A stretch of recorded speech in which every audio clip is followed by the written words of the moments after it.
Hi dear students, hope you are doing well. आज की class में मैं लेकर आया हूँ एक क्वेश्चन जो कि डायरेक्ट सम पर है। डायरेक्ट सम ऑफ सब स्पेसेस पर है और ये क्वेश्चन जनरली इलाहाबाद यूनिवर्सिटी के एग्जाम्स में या बहुत सारी यूनिवर्सिटीज के एग्जाम से पूछा जाता है, इसलिए मैंने स्पेशली चूज किया है इसे। क्वेश्चन ये है कि आपका वेक्टर स्पेस V जो है वो R क्यूब दिया गया है और आपको प्रूफ करना है कि R क्यूब जो है वो डायरेक्ट सम है दो सब स्पेसेस का अपने, एक तो W1 एक W2। What is W1? W1 is x, y, z belongs to R cube such that x minus y plus z equal to 0. We know that this is the equation of plane passing through origin. Passing through origin क्यों है? क्योंकि देखिए ये 0 0 0 इस equation को satisfy करता है। अगर आप x equal to 0, y equal to 0, z equal to 0 इस पे रखेंगे तो ये सेटिस्फाई करता है। Second equation is equation of line x upon 2 equal to y upon 1 equal to z upon 1. This is also subspace of R cube. ठीक है, ये इक्वेशन ऑफ लाइन आपने पढ़ा होगा ज्योमेट्री में। This is equation of line also passing through origin, x minus 0, y minus 0, z minus 0। तो हम कह सकते हैं कि जो W2 है वो इक्वेशन ऑफ लाइन है जो कि ओरिजिन से पास करता है। ठीक है, आपको क्या शो करना है कि R क्यूब जो है अपने इन दो सब स्पेसेस का क्या है, डायरेक्ट सम है। ठीक है, अब डायरेक्ट सम का बेसिस क्या है आपको पता होगा कि R क्यूब अपने सब स्पेसेस का डायरेक्ट सम तब कहलाएगा जबकि पहले तो आप लिख सके कि R cube equal to W1 plus W2 means R cube is the sum of W1 and W2। और साथ ही साथ आप ये क्या प्रूफ करना पड़ेगा आपको कि इंटरसेक्शन ऑफ दीस टू सब स्पेसेस W1 and W2 is coming out to be 0। मतलब आपको ये शो करना पड़ेगा कि intersection of this plane and this line is 0। इनके इंटरसेक्शन में सिर्फ एक पॉइंट है। तो इसमें दो बेसिक्स हैं। एक तो आपको सम प्रूफ करना आना चाहिए। कैसे आप प्रूफ करते हो कि R क्यूब जो है ये सम है W1 एंड W2 का। दूसरी इंपॉर्टेंट बात ये है कि कैसे आप ये प्रूफ करोगे कि intersection of this two plane is intersection of plane and line is 0। तो आपको बेसिक्स में ये देखना पड़ेगा कि कैसे हम देखते हैं इंटरसेक्शन ऑफ प्लेन और लाइन क्या होता है। ओके, तो आगे बढ़ने से पहले मैं आपसे कहना चाहूंगा कि अगर आपको मेरे कंटेंट पसंद आते हैं तो प्लीज लाइक कीजिएगा। कहीं कोई कंफ्यूजन हो तो आप कमेंट कर सकते हैं, अच्छा लगा हो तो आप अप्रिशिएट कर सकते हैं और नहीं अच्छा लगा हो तो आप डिसलाइक भी कर सकते हैं। ओके, और मोटिवेशन के लिए मेरे लिए बस इतना ही काफी है। आप इस तरह से मुझे मोटिवेट करते रहेंगे तो मैं आगे भी आपके लिए वीडियो बनाता रहूंगा। ठीक है, तो सबसे पहले इसमें जो सबसे ज्यादा जो इंपॉर्टेंट चीज है वो ये है कि कैसे हम देखते हैं कि प्लेन और लाइन का इंटरसेक्शन क्या है। आपने ज्योमेट्री में शायद पढ़ा हो कि प्लेन और लाइन के इंटरसेक्शन की 3 पॉसिबिलिटीज है। मैं एक पिक्चर बनाता हूं आपको। एक तो ऐसी पॉसिबिलिटी हो सकती है, ये मान लीजिए प्लेन, ठीक है, और ये लाइन है जो कि ऐसे इंटरसेक्ट कर रहा है एक पॉइंट पे। मतलब पहली पॉसिबिलिटी क्या है, प्लेन और लाइन एक सिंगल पॉइंट पे इंटरसेक्ट कर सकते हैं। दूसरी पॉसिबिलिटी ऐसी भी हो सकती है कि ये प्लेन है और ये लाइन है, दे आर नेवर इंटरसेक्टिंग, कभी इंटरसेक्ट नहीं कर रहे, right. And the third possibility is ये वाली पॉसिबिलिटी जिसमें आप देखेंगे कि प्लेन के अंदर पूरी पूरी तरीके से लाइन है, मतलब intersection of line and plane is line. तो 3 पॉसिबिलिटीज है। तो यहाँ पे हमें इंटरसेक्शन देखना, हमें ये देखना है कि इनका इंटरसेक्शन ऐसा तो नहीं सिंगलटन पॉइंट और वो सिंगलटन पॉइंट क्या हो, 0 हो। अगर ऐसा कोई पॉसिबिलिटी हुई कि इंटरसेक्शन ही नहीं करते तो बात ही खत्म हो जाती है। ऐसी पॉसिबिलिटी हुई कि intersection of this plane and line is पूरी लाइन, तभी बात खत्म हो जाती है, क्योंकि आपको क्या शो करना है, intersection of this plane and line should equal to 0। अब क्वेश्चन आता है कि चलो ठीक है, ये तो हमें समझ में आ गया कि भाई लाइन और प्लेन का इंटरसेक्शन जो है वो 3 पॉसिबिलिटीज को लेके आता है। या तो सिंगल पॉइंट होगा उनका इंटरसेक्शन, या तो कभी इंटरसेक्ट नहीं करेंगे, या तो पूरी पूरी लाइन आ जाएगी। लेकिन ये देखते कैसे, ठीक है, इसको देखने के लिए क्या करते हैं, let me do this for moment, इसे मिटा देता हूं मैं। तो ये इंटरसेक्शन वाली जो चीज है इसे समझने के लिए मैंने एक दूसरा एग्जांपल लिखा हुआ है नोट के तौर पे। हम ये दिखाना चाहते हैं यहाँ पे कि कैसे ये निकालते हैं। तो इस एग्जांपल में मैंने क्या लिया, प्लेन लिया है 2x + y - 4z = 4। ये तो प्लेन का इक्वेशन हो गया, राइट। उसके बाद हमने ये लाइन ले लिया x upon 1 = y - 2 upon 3 = z upon 1। मतलब ये लाइन जो है किससे पास करती है, x - 0 0 2 and z - 0 means 0। तो 0 2 और 0 से पास करने वाली ये लाइन है।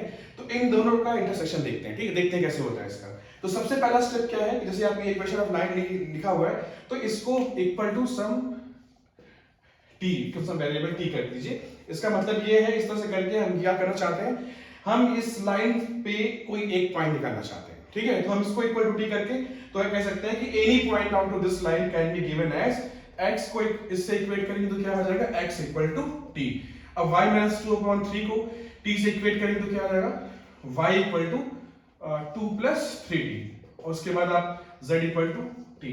तो आप कह सकते हैं कि any point on to this line can be given by this equation. कह सकते हैं x equal to t, y equal to 2 plus 3t, z equal to t। t is arbitrary, ठीक है। तो इस लाइन पे कोई एक आर्बिट्रेरी पॉइंट इससे गवर्न हो रहा है, इस इक्वेशन से मिल रहा है। अब आपको क्या देखना है, आपको इस लाइन और इस प्लेन का इंटरसेक्शन देखना है। भाई अगर ये इंटरसेक्शन हो रहा है, ये इंटरसेक्ट कर रहे हैं, तो हम ये सेटिस्फाई भी कर रहे हैं एक तरीके से जिस पॉइंट पे इंटरसेक्शन हो रहा होगा।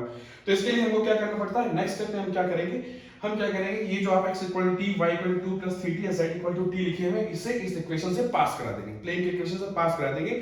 फिर t की वैल्यू देखेंगे, t की वैल्यू क्या आ रही है। Based on the value of t हम डिसाइड करेंगे कि इंटरसेक्शन क्या आ रहा है, ठीक है। जैसे यहाँ पे देखते हैं, अगर आप ये वैल्यूज, ये जो x y z की वैल्यूज है, इस पे आप पुट करते हैं तो क्या मिलेगा, देखिए 2 times x equal to t plus y क्या है आपका 2 plus 3t, okay, and minus 4 z क्या है आपका t, this is equal to 4। अब इसको सिंप्लीफाई कर लीजिए तो क्या होगा आपका, देखिए 2t 3t 5t minus 4t equal to t, और 2 को इस साइड लेके जाएंगे तो क्या होगा 4 minus 2, this implies what you will get t equal to 2। तो t की आपको एक फिक्स वैल्यू मिल गई 2। तो इसका मतलब हम कह सकते हैं क्या, इस t को आप फिर क्या कीजिए नेक्स्ट स्टेप में, ये जो आपने लिखा है ये x equal to t, y equal to 2 plus 3t, z equal to t, ये जो आपने लिखा है इसमें t इक्वल टू 2 रख दीजिए।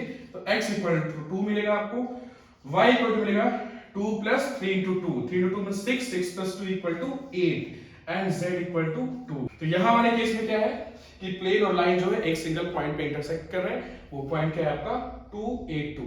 मैं आपको कुछ और एग्जांपल भी दिखा देता हूं ताकि आपको पूरी तरीके से कॉन्सेप्ट क्लियर हो जाए, जहां पे आप ये भी देख सकते हैं कि प्लेन और लाइन जो है वो इंटरसेक्ट नहीं कर रहे हैं, या ऐसा हो सकता है कि प्लेन और लाइन का इंटरसेक्शन पूरा का पूरा लाइन आ रहा है। अब यहाँ पे मैंने दूसरा एग्जांपल लिया, इसमें हमने प्लेन का इक्वेशन तो वही रखा, हमने लाइन का इक्वेशन चेंज कर दिया। Now line is given by this equation. अब हम देखना चाहते हैं इस प्लेन और इस लाइन का इक्वेट का इंटरसेक्शन क्या दिखाता है, क्या मिलता है हमें, राइट। तो लेट अस सी, सबसे पहला स्टेप क्या है, step 1 is always find any point on to this line. ये कैसे करते हैं हम, आप इसको इससे इक्वेट करेंगे तो क्या मिलेगा आपको, x इक्वल टू मिल जाएगा आपके पास 1 प्लस t। जब y माइनस 4/2 को t से इक्वेट करेंगे तो क्या मिलेगा आपको, y इक्वल टू मिल जाएगा आपको 4 प्लस 2t और z इक्वल टू t। तो ये तो होगा any point on to this line is given by this equation.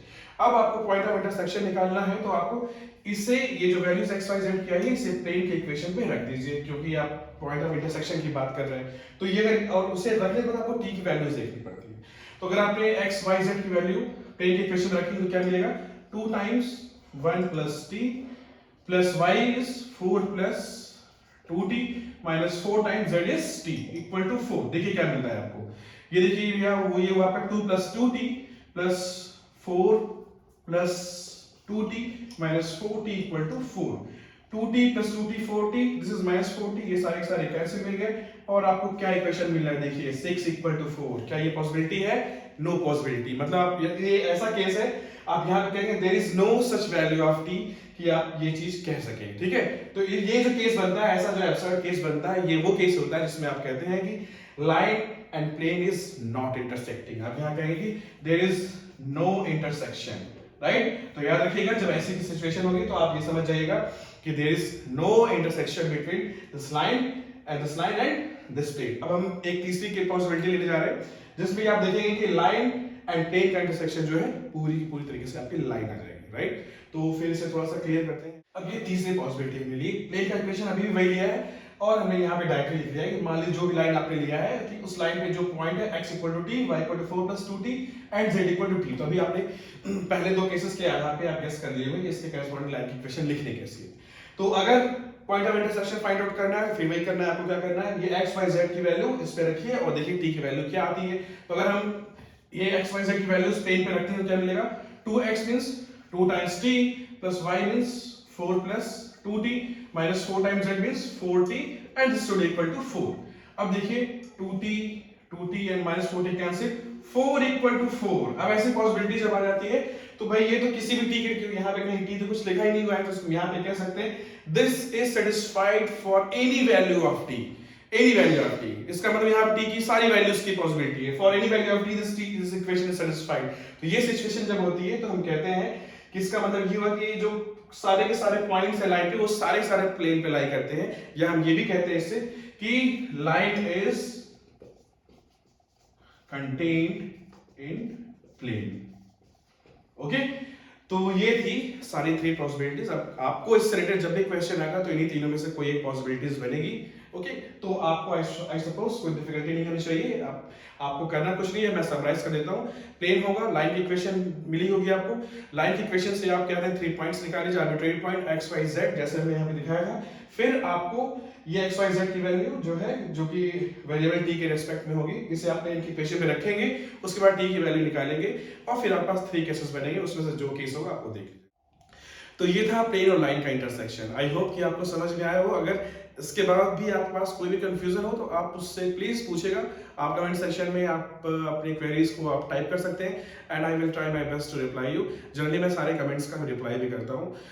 और आपने जो क्वेश्चन जो हमने देखा, जो हमने क्वेश्चन लिया था, उस क्वेश्चन में आपका प्लेन और लाइन आपके पास है, वहां पे प्लेन और लाइन का इंटरसेक्शन देखना है। तो जैसा मैंने आपको अभी सिखाया है, आप उस क्वेश्चन को ट्राई कीजिएगा। नेक्स्ट लेक्चर में हम उस क्वेश्चन के सोल्यूशन के साथ आएंगे। आई होप तब तक आपने सही आंसर निकाला होगा, और नहीं निकाला होगा तो कोई बात नहीं, मैं हूं। Hope till then, bye bye, take care and please stay in touch. Thank you.